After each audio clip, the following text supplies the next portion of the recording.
हे friends, सो MGT 7 आज हम filing करना सीख रहे हैं। MGT 7A। अब MGT 7A OPC मतलब 1 पर्सन कंपनी या फिर स्मॉल कंपनीज को एप्लीकेबल है। और स्मॉल कंपनीज मतलब क्या? जिनका paid up share capital 2 crore से कम है और जिनका टर्नओवर 20 करोड़ से कम है वो स्मॉल कंपनीज है और उनके लिए ये MGT 7A फॉर्म है। ठीक है, तो उसकी ड्यू डेट भी सुन लेते हैं हम लोग।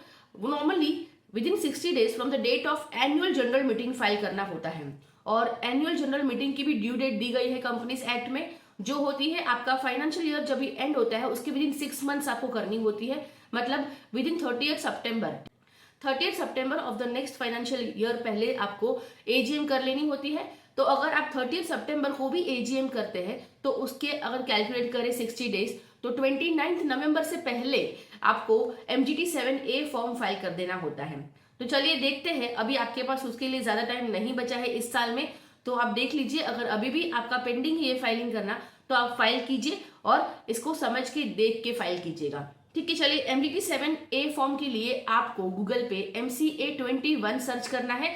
आपके सामने ये साइट आ जाएगी www.mca.gov.in। उस पर आप क्लिक कर लीजिए। यहाँ पे MCA सर्विसेज में आपको ई फाइलिंग में कंपनी फॉर्म डाउनलोड पे क्लिक करना है। तो आपके सामने सारे कंपनीज रिलेटेड फॉर्म्स की लिस्ट ओपन हो जाएगी। स्क्रॉल डाउन करेंगे तो नीचे आपको एनुअल फाइलिंग ई फॉर्म्स वाले सेक्शन में ये 2 फॉर्म्स मिलेंगे, क्योंकि आपको MGT 7A फाइल करना है अगर आप OPC या फिर कोई स्मॉल कंपनी है तो। लेकिन अगर आप स्मॉल कंपनी नहीं है अदर देन OPC या स्मॉल कंपनी है तो फिर फॉर्म MGT 7 सिलेक्ट कीजिए। ठीक है, इस पे आप क्लिक करेंगे। विथ इंस्ट्रक्शन किट भी आपको मिल जाता है यहाँ पे, और सिर्फ ई फॉर्म चाहिए, इंस्ट्रक्शन किट नहीं चाहिए, तो आप यहाँ पे क्लिक करके डाउनलोड कर लीजिए। डाउनलोड करेंगे और फिर उसको ओपन कीजिए। आप ओपन करेंगे फाइल को तो फिर आपको ये मैसेज पूछेगा, आप उसमें अलाउ पे क्लिक कीजिए और फिर आपके सामने ये फॉर्म ओपन हो जाएगा। ठीक है, आपको यहाँ पे फर्स्ट टैब में जो कॉर्पोरेट आइडेंटिफिकेशन नंबर पूछा है वहां पे आपका सिन एंटर करना है कंपनी का, और फिर प्री फिल पे क्लिक करना है। आप प्री फिल करेंगे तो आपको ये मैसेज आ सकता है। वहां पे ऑप्शंस में आप इन दोनों में से किसी भी एक ऑप्शन को सिलेक्ट कर लेंगे, प्रॉब्लम नहीं है। मैं हमेशा ट्रस्ट दिस डॉक्यूमेंट ऑलवेज पे क्लिक करती हूँ। तो फिर से मुझे ये फाइल को सेव करने के लिए पूछेगा, मैं इसको कैंसिल कर दूंगी। ठीक है, इसको कैंसिल करना है, आप यस करेंगे तो फिर ये फाइल क्लोज हो जाएगी, आपको फिर से रीओपन करनी पड़ेगी। उससे अच्छा आप इसको कैंसिल कर दे। फिर से आप प्री फिल पे क्लिक कीजिए और फिर नीचे आपकी सारी डिटेल्स ऑटो पॉपुलेट हो जाएगी। सिर्फ मोबाइल नंबर ऑटो पॉपुलेट नहीं होगा, वो आपको अपने आप से एंटर करना होगा। तो नेम ऑफ द कंपनी, आपका रजिस्टर्ड ऑफिस का एड्रेस, फिर ईमेल आईडी और आपकी डेट ऑफ इनकॉर्पोरेशन और whether the company is having share capital और नॉट, वो भी आपका यहाँ पे ऑटो पॉपुलेट होने लगेगा। बाकी सारी चीजें भी आपकी ऑटो पॉपुलेट होगी। आपको अब मोबाइल नंबर एंटर कर देना है और आपका ये फॉर्म किसके लिए आप फाइल कर रहे हो, आप स्मॉल कंपनी हो, OPC हो, वो आपको सिलेक्ट कर लेना है। ठीक है, तो आप स्मॉल कंपनी सिलेक्ट करेंगे अगर आप स्मॉल कंपनी है। नेक्स्ट आपको आपकी मीटिंग्स वगैरह फाइनेंशियल ईयर की डिटेल्स आपको प्रोवाइड करनी है। तो देख लेते हैं। सबसे पहले आपका फाइनेंशियल ईयर जो 1 अप्रैल 2023 से 31 मार्च 2024 तक होगा, राइट। अगर आपने एनुअल जनरल मीटिंग कंडक्ट की है इस साल के लिए, लास्ट फाइनेंशियल ईयर के लिए, तो आप यहाँ पे यस कर दीजिए और उसकी डेट लिख दीजिए किस दिन आपने एनुअल जनरल मीटिंग करी। ठीक है, तो अगर मैंने यहाँ पे इस लाइन के लिए 30 सितंबर को करी थी तो ड्यू डेट भी एजीएम की 30 सितंबर ही है, तो आप ये डाल सकते हैं। अगर आपने कोई और डेट पे करी है, समझो 28 सितंबर, 15 सितंबर, तो वो आप डेट ऑफ एजीएम में डालेंगे और ड्यू डेट 30 सितंबर ही रहेगा। ठीक है, whether in extension for AGM granted उसमें नो कर दीजिए। फिर principal business activities of the company, आपकी जितनी एक्टिविटीज है कंपनी की आप यहाँ पे शो कर सकते हैं। और यहाँ पे आपको ग्रुप में सिलेक्ट करना होगा क्या है। गूगल पे जाके इसके बारे में अगर आप सर्च करते हैं तो आपको आराम से इसकी लिस्ट भी मिल जाती है। तो आप principal business activity of the company for MGT 7 ऐसा करके गूगल में डालिए, सर्च कीजिए, आपके सामने लिस्ट ओपन हो जाएगा। वहां से आप डिसाइड कर सकते हैं कि आपको क्या सिलेक्ट करना है। यहाँ से ड्रॉप डाउन में आपको लिस्ट मिल जाती है ABCD या जो भी आपके लेटर्स अल्फाबेट आपको एप्लीकेबल है सिलेक्ट कीजिए और यहाँ से आपका percentage of turnover of the company, मतलब उसका इस एक्टिविटी के लिए कितना % हुआ है, इस एक्टिविटी के लिए कितना % हुआ है, वो भी आपको यहाँ पे डिस्क्राइब करना होता है। अगर एक ही एक्टिविटी है आपकी कंपनी की तो यहाँ पे आप एक लिख सकते हैं। ठीक है, चलिए आगे बढ़ते हैं। Particulars of the associate companies, तो अगर आपकी कोई एसोसिएट कंपनीज है इंक्लूडिंग जॉइंट वेंचर्स तो आपको लिखना है, लेकिन यहाँ पे स्पेसिफाई किया है कि नॉट एप्लीकेबल फॉर OPC, क्योंकि OPC में ये पॉसिबल नहीं होता है। तो यहाँ पे कोई कंपनी ऐसी एसोसिएटेड नहीं है मेरी कंपनी के साथ, मैंने इसको 0 रखा है। और फिर नीचे शेयर कैपिटल की आपको डिटेल्स देनी होती है, ठीक है। अगर आप यहाँ पे कोई एसोसिएशन है और यहाँ पे अगर आप नंबर 1 लिख देते हैं समझो, तो प्रीफिल पे क्लिक करना होगा, आपकी डिटेल्स यहाँ पे आ जाएगी, ठीक है। लेकिन नहीं है इसलिए आपने 0 रखा है और उसको छोड़ दीजिए। फिर शेयर कैपिटल में आपको इक्विटी शेयर कैपिटल की डिटेल देनी है। तो ये सारी डिटेल्स है ना यहाँ पे ऑटो कैलकुलेट होगी जब आप नीचे डिटेल्स फिल करेंगे। तो इक्विटी शेयर कैपिटल में आपके कितने क्लासेस है वो भी आपको दिखाने हैं। हो सकते हैं कि कोई इक्विटी शेयर 10 रुपीज का हो, कोई 15 रुपीज का, 20 रुपीज की नॉमिनल वैल्यू हो। तो अलग अलग इक्विटी शेयर्स आपके पास हो सकते हैं अलग अलग क्लासेस के। तो उसके अकॉर्डिंग आपको यहाँ पे कितने क्लासेस आपके पास है वो लिखाना है आपकी कंपनी के। और मेरे पास अभी मेरी कंपनी में सिर्फ 1 type of he equity share है, तो मैंने 1 लिखा हुआ है और उसकी डिटेल्स अब मैं यहाँ पे शेयर करूंगी। सबसे पहले तो आपको ये जो ब्लू टैब्स है ना उसमें ही डिटेल्स फिलअप करनी होती है। कभी भी व्हाइट टैब में आपकी डिटेल आप नहीं फिलअप कर सकते, या तो वो ऑटो कैलकुलेट होगी या तो वहां पे डिटेल्स कोई नहीं भरनी होती है, ठीक है। तो ब्लू टैब्स वाली डिटेल्स आप फिलअप करेंगे। तो चलिए देखते हैं 1 बाय 1 क्या क्या है उसमें। आपने नंबर ऑफ क्लास 1 दिखा दिया है, नंबर ऑफ इक्विटी शेयर्स आपको यहाँ पे दिखाना है। ये ऑथोराइज कैपिटल है, ये issue capital, number of shares, ठीक है। यहाँ पे subscribe capital, number of shares, paid up capital, number of shares, ये आपको टाइप करनी है, ओके। नॉमिनल वैल्यू पर शेयर आप देख लीजिए, आपकी नॉमिनल वैल्यू ऑफ शेयर यहाँ पे 1000 है, मैंने 1000 हर एक जगह पे लिख दिया है, ठीक है। और नॉमिनल वैल्यू के बाद total amount of equity shares in rupees, तो ऑथोराइज कैपिटल भी 1 लाख है, इशू कैपिटल भी 1 लाख है, सब्सक्राइब कैपिटल भी 1 लाख है और पेड अप कैपिटल भी 1 लाख ही है। तो ये जो ब्लू में है ना वही अमाउंट मैंने यहाँ पे एंटर किया है। ये दोनों तो ऑटो पॉपुलेट होके आया है, मैंने नहीं एंटर किया है, ठीक है। तो इस तरह से आप इक्विटी शेयर की डिटेल दे देंगे।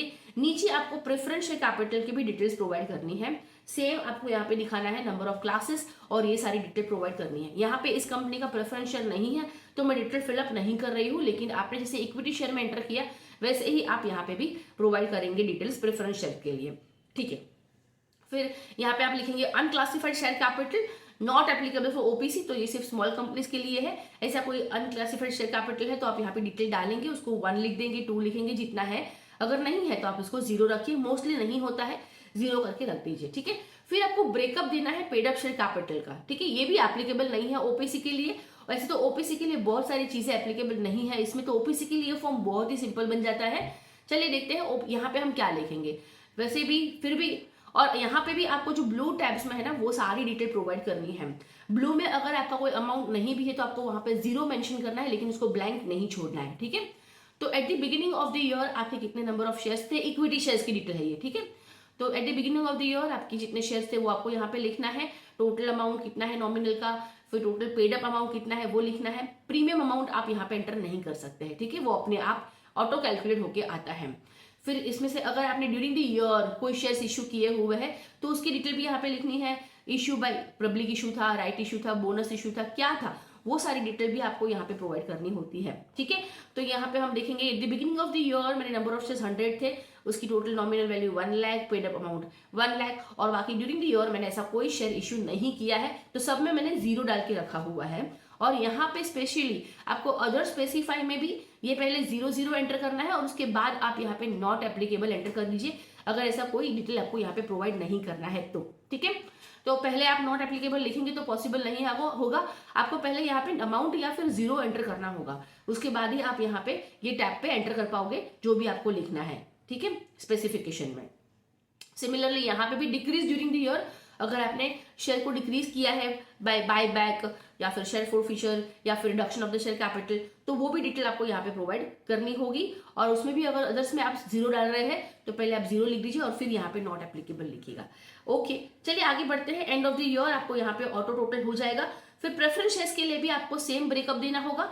यहाँ पे मेरा प्रेफरेंस शेयर्स था ही नहीं तो मैंने ब्रेकअप भी नहीं दिया हुआ है, लेकिन आप देख सकते हैं इसी तरह से आपको ब्रेकअप देना होगा, ठीक है। नॉट एप्लीकेबल ये अगर नहीं भी है तो फिर भी आपको यहाँ पे 0 लिख के फिर यहाँ पे नॉट एप्लीकेबल लिखना होगा, क्योंकि अगर आपने ये एंटर नहीं किया है तो आपको eight the end of the form जब आप प्री स्क्रूटिनाइज करोगे, चेक फॉर्म करोगे, सॉरी जब आप चेक फॉर्म करोगे तो आपको वहां पे वो एरर देगा। तो आप ये सारी चीजें ध्यान से देखिए। बाय द वे मैंने एक चीज आपके लिए वैसे छोड़ के रखी है कि आपको किस तरह से एरर शो करता है ये फॉर्म, वो दिखाने के लिए आपको एट द एंड ये पता चल जाएगा, ठीक है। अब नेक्स्ट आपको डिटेल्स देनी है shares, debentures, transfers since the closure date of the last financial year, मतलब पिछले साल में आपने कोई ट्रांसफर अगर किया हुआ है तो वो आपको यहाँ पे दिखाना है। तो उसमें आपको एजीएम की डेट डालनी है, date of registration of transfer, type of transfer, वो सारी डिटेल्स आपको यहाँ पे प्रोवाइड करनी होती है इन केस आपके शेयर्स या डिबेंचर्स ट्रांसफर हुए हैं तो। ठीक है, तो यहाँ पे कोई शेयर्स डिबेंचर्स ट्रांसफर नहीं हुए हैं मेरी कंपनी के, इसलिए मैंने इसको नील रखा है। ठीक है, अगर हुआ है तो आप किस तरह से डेटा प्रोवाइड कर रहे हो, क्या सेपरेट शीट आप अटैच कर रहे हो कि नहीं, वो भी आपको सिलेक्ट करना होगा यहाँ पे। लेकिन मैंने नहीं किया, मैंने सिंपली यहाँ पे क्रॉस मार्क कर दिया है सिलेक्ट, और फिर मैं आगे बढ़ रही हूँ फॉर्म के लिए। बाय द वे ये सारी डिटेल आपको उसमें प्रोवाइड करनी होती है अगर आपने ट्रांसफर किया है तो ट्रांसफर की डिटेल एंड ट्रांसफर की डिटेल। ठीक है, चलिए आगे बढ़ते हैं। डिबेंचर्स में outstanding as at the end of the financial year, अगर आपकी कंपनी के कोई डिबेंचर्स है तो उसकी डिटेल आप प्रोवाइड कर दीजिए, और ये जो ब्लैंक छोड़ा हुआ है उसमें आप जरूर डिटेल डालिएगा, वरना वो बाद में आपको चेक फॉर्म के टाइम एरर प्रोवाइड करेगा। ठीक है, तो मैंने यहाँ पे 0 लिख दिया है, और क्योंकि कोई डिटेल मेरी डिबेंचर्स की है ही नहीं, मेरी डिबेंचर्स कंपनी में नहीं है। नॉर्मली ये फॉर्म मैंने लिया है क्योंकि बहुत ही सिंपल है, और बहुत सारी कंपनीज में इसी तरह से होता है, डिबेंचर्स या प्रेफरेंस शेयर्स नहीं होते हैं, तो इस तरह से आप डिटेल प्रोवाइड कर सके, आपके लिए ईजी हो जाए फॉर्म फाइलिंग, और आपको ऐसा ना लगे कि आरओसी फाइलिंग में इतना प्रॉब्लम क्या है, इसीलिए मैंने ये चीजें आपको लिए यहाँ पे प्रोवाइड करी हुई है। ठीक है, फिर डिटेल्स ऑफ द डिबेंचर्स आपको प्रोवाइड करनी है, अगर आपकी डिटेल्स जो भी रहेगी वो आप ऐड कीजिए, नहीं है तो आप उसको छोड़ दीजिए। फिर securities other than shares debentures not applicable for the OPC, तो ये अगर है तो आप लिखिए, अदरवाइज इसको 0 करके छोड़ दीजिए। और नीचे आपको turnover and net worth of the company दिखाना है। टर्नओवर मेरा 0 है इस कंपनी का, ठीक है, इसलिए मैंने कुछ ट्रांजेक्शन हुआ ही नहीं है, इसलिए 0 यहाँ पे 0 लिखना अलाउड नहीं है, ये 0 एक्सेप्ट नहीं करता है, इसलिए मैंने सिर्फ 1 लिख के रखा है। और नेटवर्क जो कंपनी की एक्चुअल है वो मैंने डाल दी है, share capital minus profit and loss account का अगर कोई डेबिट बैलेंस है तो वो माइनस होगा, और अगर प्रॉफिट एंड लॉस अकाउंट का मतलब रिजर्व्स एंड सरप्लस का कोई बैलेंस है तो वो शेयर कैपिटल में अपना ऐड हो जाता है। ठीक है, और वो अमाउंट आप यहाँ पे लिखेंगे। फिर आपको शेयर होल्डिंग पैटर्न दिखानी है सिर्फ प्रमोटर की। ठीक है, प्रमोटर्स की ही शेयर होल्डिंग पैटर्न दिखानी है, ओपीसी में तो वैसे भी एप्लीकेबल नहीं होगा क्योंकि वहां पे 1 ही पर्सन होगा। ठीक है, तो अब शेयर होल्डिंग पैटर्न में आप दिखा देंगे कि आपके इंडिविजुअल इंडू अनडिवाइडेड फैमिली में से किसके पास कितने शेयर्स है। ठीक है, अगर आपके प्रमोटर्स में इनमें से कोई है तो आपको वो दिखाना है। यहाँ पे सारे इंडिविजुअल ही है मेरे डायरेक्टर्स जो प्रमोटर्स हैं वो, और इंडियन है, इसलिए मैंने पूरा 100 नंबर ऑफ शेयर, जितने नंबर ऑफ शेयर्स मेरे 100 है मैंने 100 इसमें लिख दिया है, और डेफिनेटली परसेंटेज में मेरा 100 ही यहाँ पे आएगा क्योंकि सारे शेयर होल्डर्स जो भी मेरे प्रमोटर्स है वो सब इंडियन है, इंडिविजुअल है। ठीक है, अगर उसमें से कोई नॉन रेसिडेंट है, फॉरेन नेशनल है, या फिर सेंट्रल गवर्नमेंट का कोई शेयर है आपकी कंपनी में, कोई प्रमोटर है, तो आप यहाँ पे देख सकते हैं क्या क्या ऑप्शन है। अगर इनमें से कोई है तो उनके नंबर ऑफ शेयर्स यहाँ पे इस कॉलम में मेंशन कीजिए, और उनका क्या परसेंटेज बन रहा है आपकी शेयर होल्डिंग में वो भी यहाँ पे लिखिए। सेम आपको प्रेफरेंसेस के भी लिए देना है, और नंबर ऑफ शेयर्स और परसेंटेज। अगर इनमें से किसी के पास है, प्रमोटर है वो, तो प्रमोटर के लिए है। ठीक है, प्रमोटर जब आप कंपनी फॉर्मेट करते हो, जब कंपनी इनकॉर्पोरेट होता है, तब स्टार्टिंग में जो लोग कंपनी बनाते हैं ना, उनमें से कुछ लोग अपने आप को प्रमोटर बोलते हैं। जरूरी नहीं कि सब कोई प्रमोटर हो, उसमें से शेयर होल्डर्स भी होते हैं, मतलब कुछ मेंबर्स बन जाते हैं, कुछ डायरेक्टर बनते हैं, और कुछ प्रमोटर भी होते हैं। मोस्टली कंपनीज में यहाँ पे 2 ही जन होते हैं, घर के लोग ही होते हैं या फिर फ्रेंड्स होते हैं, और वो दोनों जन ही अपने आप को डायरेक्टर भी बताते हैं, प्रमोटर भी बताते हैं, और मेंबर्स भी होते हैं वही। ठीक है, तो इसीलिए यहाँ पे आपको सोच समझ के एंट्री करनी है। अगर बहुत सारे लोग हैं तो आप देखेंगे प्रमोटर कौन है और उसकी ही एंट्री आपको यहाँ पे दिखानी है। और फिर कितने नंबर ऑफ शेयर होल्डर्स जो प्रमोटर है वो आपको दिखाना है, मतलब प्रमोटर की जो आपने यहाँ पे डिटेल दिखाई है ना, वो नंबर ऑफ प्रमोटर आपको यहाँ पे दिखाने हैं। वो है मेरी कंपनी में 2, तो मैंने 2 लिख दिया है।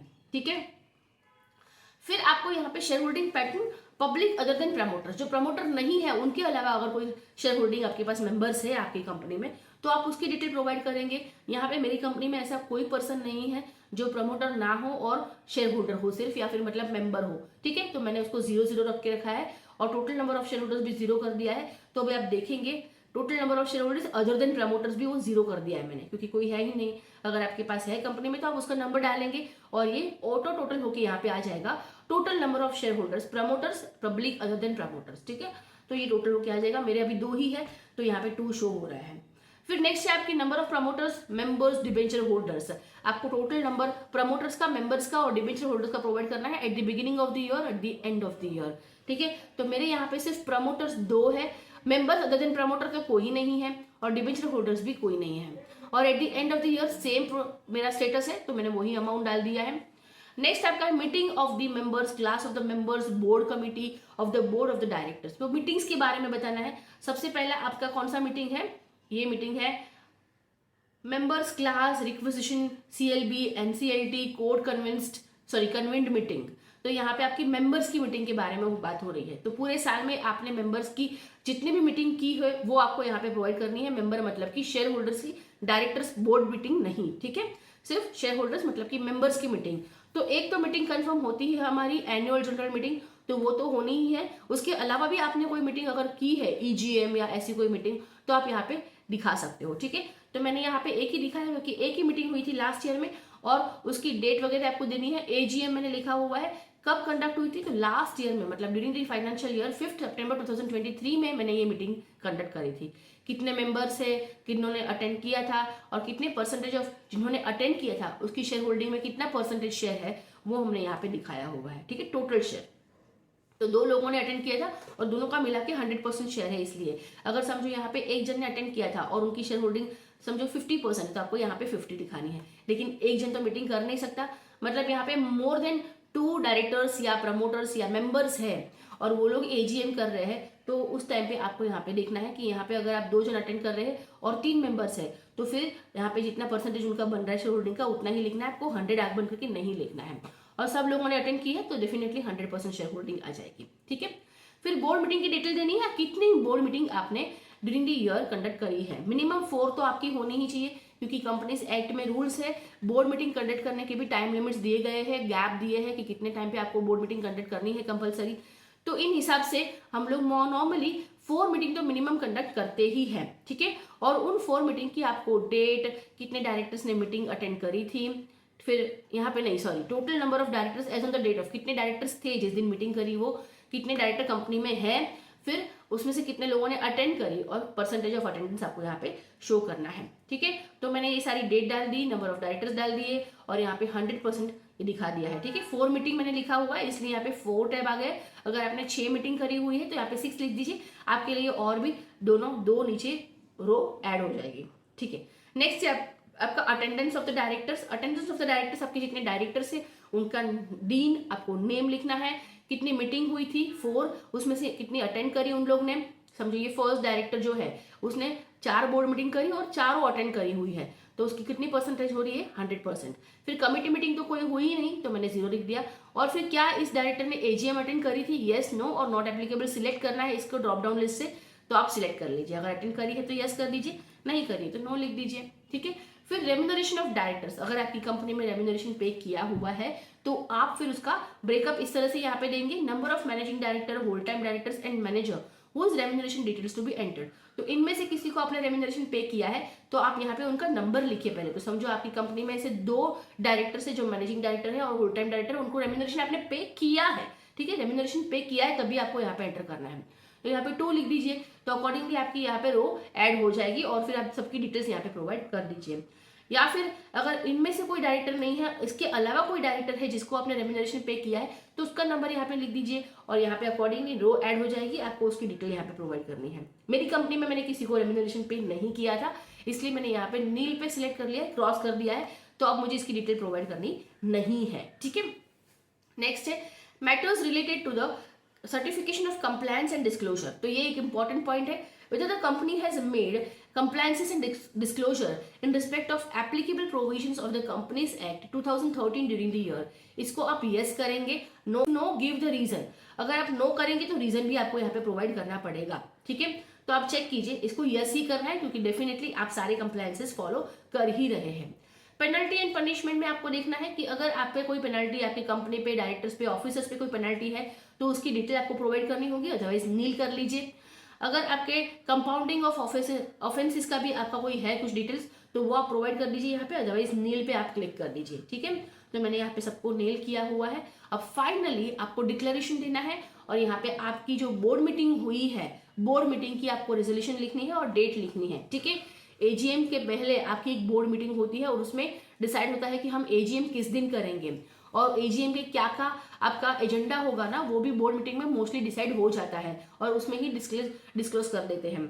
तो उसको आपको यहाँ पे लिखना है कि बोर्ड मीटिंग में किस दिन, यहाँ पे रेजोल्यूशन नंबर आपको लिखना है और किस डेट को बोर्ड मीटिंग हुई थी वो भी लिखना है, क्योंकि उसमें ही आपने ऑथोराइज किया हुआ है किसी डायरेक्टर को या किसी पर्सन को आपकी कंपनी के, जो ये सारी फॉर्मेलिटीज पूरी करेगा एजीएम को लेकर या फिर फॉर्म फाइलिंग को लेकर, एंड बहुत सारी फॉर्मेलिटीज जो फॉलो करेगा, कंप्लीट करेगा, उसको ऑथोराइजेशन देते हैं आप बोर्ड मीटिंग में। उसका एक अलग से रेजोल्यूशन पास हुआ होगा, तो वो रेजोल्यूशन नंबर आपको यहाँ पे लिखना है और उसकी बोर्ड मीटिंग की डेट लिख दीजिए, ठीक है। और फिर नीचे डीन ऑफ द डायरेक्टर, जो डायरेक्टर इसको साइन करने वाला है उसकी डीन लिखिए, ठीक है। और वो एंटर करने के बाद यहाँ पे मैंने बोर्ड मीटिंग 4 सितंबर को करी हुई थी, तो मैंने 4 सितंबर 2024 लिखा है, ठीक है।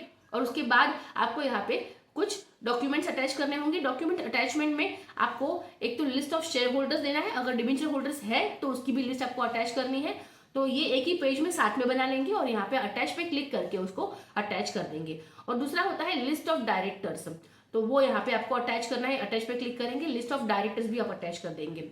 Approval letter for the extension of AGM, अगर आपको एप्लीकेबल है तो फिर वो अप्रूवल लेटर भी आपको अपलोड करना होगा। और इसके अलावा भी कोई डॉक्यूमेंट आपको ऐसा लगता है कि अटैच करना है तो आप ऑप्शनल अटैचमेंट में क्लिक करके अटैच कर सकते हैं, ठीक है। तो अटैचमेंट होने के बाद आपको चेक फॉर्म पे क्लिक करना है। आप जैसे ही चेक फॉर्म पे क्लिक करेंगे, आपकी कुछ अगर एरर है, कुछ पेंडिंग डिटेल छूट गई है आपकी, तो उसका एरर मैसेज शो करेगा। जैसे कि मैंने यहाँ पे आपको पहले भी बताया था कि जानबूझ के मैंने एक डिटेल छोड़ी है ताकि मुझे इसका एरर मैसेज शो करे और मैं आपको शो करूंगी कि इस तरह से वो एरर आएगी। तो आपको इस पे क्लिक करना है। मैंने पैन एंटर नहीं किया है कंपनी का, तो यहाँ पे क्लिक ओके करेंगे तो डायरेक्टली वो उसी पेज पे चला जाएगा जहां पे ये एरर है। तो ये फर्स्ट पेज पे जब आप प्रीफिल कर लेते हैं, उसके बाद डेटा ऑटोफिल होने के बाद आपका पैन भी यहाँ पे अपने आप फिल नहीं होता है, वो आपको एंटर करना होता है, ठीक है। तो आप ये पैन एंटर करेंगे और उसके बाद फिर से लास्ट पेज पे आके चेक फॉर्म पे क्लिक करेंगे। चेक फॉर्म पे क्लिक करेंगे तो अब आपका कोई भी एरर इसमें नहीं है, इसलिए form level pre scrutiny is successful का मैसेज आएगा। आपको ओके करना है और फिर यहाँ पे क्लिक करके डीएससी अटैच करनी है, ठीक है। उसमें मैंने क्लिक किया तो डीएससी का मेरे पास, क्योंकि मैंने डीएससी इसके साथ अटैच की हुई है लैपटॉप में, तो यहाँ पे वो डीएससी मेरे शो करेगी, ठीक है। ये डीएससी अटैच तो करेंगे आप, लेकिन याद रखें कि अगर आपने न्यूली डीएससी बाय करी है किसी डायरेक्टर की, तो फिर आप उसको एमसीए पोर्टल पे जाके रजिस्टर जरूर करें, ठीक है। अगर आपने उसको एमसीए पोर्टल पे रजिस्टर नहीं किया है तो यहाँ पे आपको डीएससी अटैच होने के बाद आप जब प्री स्क्रूटिनी करेंगे तो एरर शो करेगा और वो आपका प्री स्क्रूटिनी फॉर्म नहीं होगा। इसलिए सबसे पहले आपको आपकी डीएससी एमसीए पोर्टल पे रजिस्टर करनी है, वो कंपलसरी है, ठीक है। इसको कंटिन्यू पे क्लिक कीजिए, आपकी सिग्नेचर यहाँ पे हो जाएगी। सिग्नेचर होने से पहले वो आपको फॉर्म सेव करने के लिए पूछता है पीडीएफ, तो आप उसको फॉर्म सेव कर लीजिए पहले तो, और उसके बाद आपकी सिग्नेचर आपको शो करेगी। And next step is to pre scrutinise the आपका फॉर्म। आप प्री स्क्रूटिनी पे क्लिक कीजिए और फिर से जो पहले एक मैसेज आया था वैसा ही आपको यहाँ पे ऑप्शन दिखेगा, ट्रस्ट दिस डॉक्यूमेंट। तो आपको कोई भी ऑप्शन सिलेक्ट करना है और फिर से आपको कैंसिल पे क्लिक करना है और फिर से प्री स्क्रूटिनी पे क्लिक करना है। तो आपकी फॉर्म प्री स्क्रूटिनी हो जाएगी अगर कोई एरर नहीं है तो, और आपको इस पे ओके करना है और उसके बाद सेव करके इसको क्लोज कर देना है, ठीक है। और अब आप ये फॉर्म अपलोड करेंगे। आप कैसे अपलोड करेंगे, उसके लिए आपको फिर से MCA21 साइट पे जाना है, उस पर लॉग इन करना है। पहले तो यहाँ पे जाके आपको स्क्रॉल डाउन करना पड़ेगा, वहां पे आपको लॉगिन की डिटेल पूछेंगे, वो लॉगिन की डिटेल डाल दीजिए आप आपकी, और फिर यहाँ पे राइट साइड पे अपलोड ई फॉर्म का ऑप्शन है, उस पर क्लिक कीजिए, स्क्रॉल करके नीचे आ जाइए और फिर आपके फॉर्म के लिए सिलेक्ट कर लीजिए क्या है आपका फॉर्म। एक तो नॉर्मल फॉर्म है, यहाँ पे ब्राउज पे क्लिक करके उसको सिलेक्ट कर लीजिए आपके फॉर्म को और फिर उस पर अपलोड पे क्लिक कर दीजिए। जैसे ही अपलोड हो जाएगा, थोड़ा टाइम लेता है, अगर अपलोड हो गया करेक्टली तो आपका SRN तभी ही जनरेट हो जाता है। इसको सेव कर लीजिए, याद से कॉपी पेस्ट कर लीजिए कहीं आपकी फाइल में, इसको सेव करके रखिए क्योंकि अभी आगे इसकी जरूरत पड़ेगी, ठीक है। सेव कर दिया और उसके बाद आप उसको यहाँ पे क्लोज कर देंगे। क्लोज का अगर लॉक क्लिक करते हैं तो ये आपके सामने फीस के लिए टैब ओपन हो जाता है, जहाँ पे आपको फीस पे करनी है वहां पे आप पे फी नाउ पे क्लिक कीजिए, 300 रुपीज आपकी फीस होगी, ठीक है।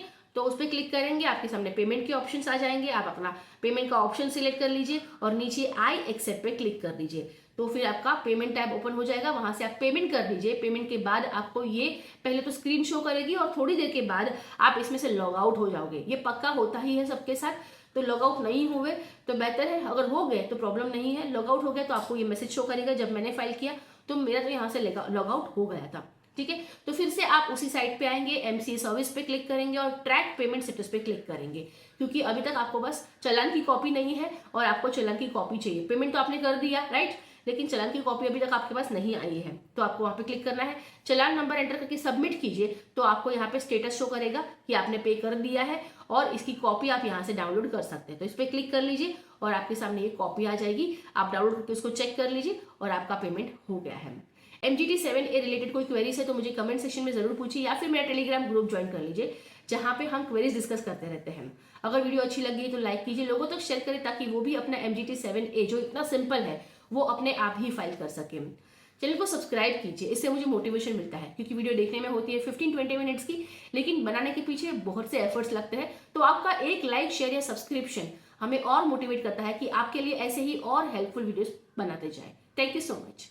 आपके लिए मैंने रिसेंटली एक कोर्स लॉन्च किया है, फाइनलाइजेशन ऑफ अकाउंट्स, जहां पे अगर आपको बेसिक अकाउंटिंग पता है लेकिन आपको आपके सीनियर्स या बॉसेस फाइनलाइजेशन नहीं सिखाते या फिर आपको क्लाइंट के लिए एक्यूरेटली अकाउंट्स फाइनलाइज करने हैं, तो मेरा ये कोर्स है जस्ट ₹199, जहां पे हम बहुत सारे ईयर एंड एडजस्टमेंट एंट्री सीखने वाले हैं। प्रैक्टिकली हम देखेंगे कि प्रोप्राइटरी फर्म, पार्टनरशिप फर्म और कंपनीज का अकाउंट्स फाइनलाइजेशन कैसे होता है, और प्रैक्टिकली जो एडजस्टमेंट में एंट्री हम करते हैं ईयर एंड पे, उसको बिगिनिंग में फिर से कैसे रिवर्स करी जाती है, सारी वर्किंग के साथ में, जहां पे पार्टनरशिप फर्म की जो रेम्यूनरेशन है पार्टनर्स की, उसकी वर्किंग भी इंक्लूडेड होगी, कंपनीज में डेफर्ड टैक्स की वर्किंग कैलकुलेशन और उसकी एंट्रीज, और साथ में टैक्स प्रोविजंस, वो सब कुछ हम कवर करने वाले हैं with the provision of income tax, TDS, GST and companies act. So ये कोर्स जस्ट ₹199 है, जहां पे आपको बोनस भी मिल जाता है 1 मंथ का व्हाट्सएप सपोर्ट, जिसमें आप अपनी फाइनलाइजेशन रिलेटेड क्वेरीज मुझे पूछ सकते हैं और आपको विदिन 48 आवर्स उसका आंसर भी मिल जाएगा। दूसरा एक become a GST consultant webinar है मेरा, जो मोस्टली लाइव रहता है, तो जैसे ही आप मुझे कॉन्टेक्ट करेंगे आपको अपकमिंग इवेंट के बारे में भी पता चल जाएगा, आप उससे रजिस्टर कर सकते हैं, जहां पे अगर आप कोई कंसल्टेंसी या टैक्स प्रैक्टिस स्टार्ट करना चाहते हैं या फिर आप कहीं इंटरव्यू देके जॉब करना चाहते हैं और इजीली इंटरव्यू क्रैक करना चाहते हैं, तो ये मेरा वेबिनार आपको बहुत ही हेल्पफुल रहेगा, जहां पे हम GST के बहुत सारे कंसेप्ट्स कवर करने वाले हैं, बेसिक से लेकर एडवांस तक, और